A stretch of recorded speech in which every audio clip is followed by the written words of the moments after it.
पूर्व सांसद एसटी हसन का यूसीसी पर बड़ा बयान। पीएम मोदी के बयान पर साधा निशाना। हम यूसीसी को नहीं मानेंगे, हम शरीयत का कानून मानेंगे, कुरान की हिदायत को मानेंगे। जो मुसलमान ऐसे कानून को मानेंगे वो इस्लाम छोड़कर चले जाएं। वक्फ संपत्ति को लेकर गाजियाबाद में 400 लोगों को दिए नोटिस पर बोले पूर्व सांसद, इनकी वक्फ संपत्तियों पर निगाहें हैं। ये अपने मित्रों को वक्फ संपत्ति बांटना चाहते हैं। अभी सर्वोच्च न्यायालय में वक्फ संशोधन बिल विचाराधीन है। वक्फ बिल पास तो कर दिया है, लेकिन हमें न्यायालय पर पूरा भरोसा है। जो फैसला आएगा वह मान्य होगा। सऊदी अरब की हुकूमत द्वारा एक एडवाइजरी जारी की गई है कि उसमें 12 साल से कम उम्र के बच्चों को हज की वीजा नहीं दी जाएगी। क्या कहेंगे इस पर? देखिए, हजारों साल से हज होता चला आ रहा है। बच्चे भी करते हैं, बूढ़े भी करते हैं।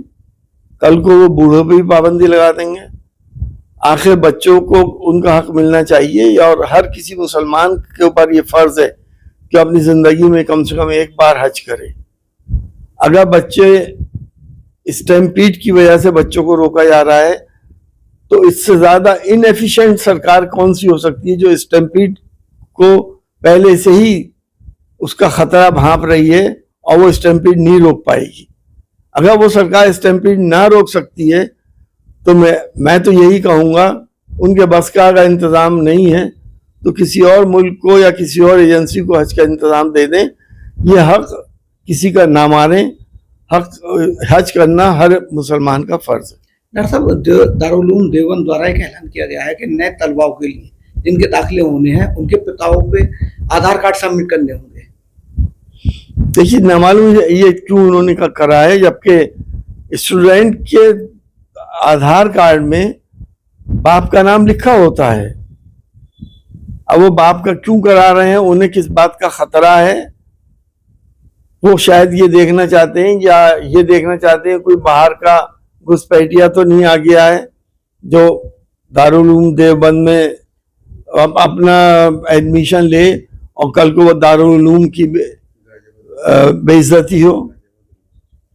डॉक्टर साहब, वक्फ संपत्ति को लेकर 400 लोगों ने नोटिस जारी किए गए हैं गाजियाबाद में। देखिए, वक्फ बिल पास जरूर हो गया है, एक्ट भी बन गया है, लेकिन अभी न्यायालय में विचाराधीन है।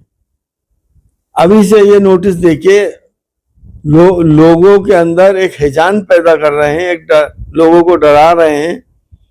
और डरा क्या रहे हैं, इनकी नीयत साफ नहीं है। ये वक्फ की संपत्ति को अपने कब्जे में लेकर अपने यार दोस्तों को, अपने बड़े बड़े इंडस्ट्रियलिस्ट को बेचेंगे, जबकि वक्फ एक हमारा रिलीजियस रिचुअल है, धार्मिक रिचुअल है।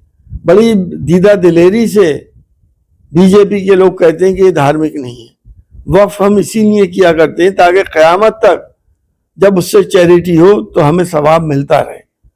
लेकिन इसको भी इन्होंने एक संस्था बना दिया, वो हमारे लिए गलत है। अब हम मजबूर और कमजोर कौम के लोग हैं, जो जितना हम कुछ कर सकते हैं हम सिवाय कानून के दायरे में रह के एहतजाज ही कर सकते हैं।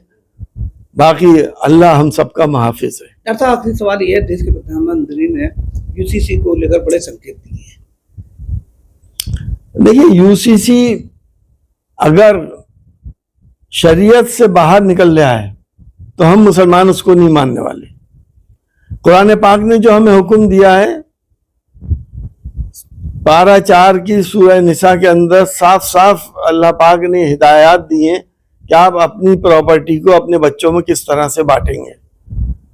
अगर वो उसके खिलाफ है, लड़के को कितना लड़की को कितना, तो हम उसको मानने वाले नहीं है। हम कुरान पाक की हिदायत को मानेंगे और उसी हिसाब से अपनी संपत्ति का बंटवारा करेंगे।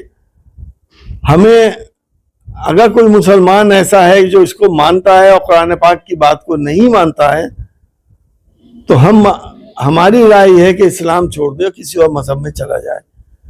ये हमारा शरीयत से इससे किसी और को कोई नुकसान नहीं हो रहा है। और अब से नहीं, 1500 साल से ये काम होता चला आया है।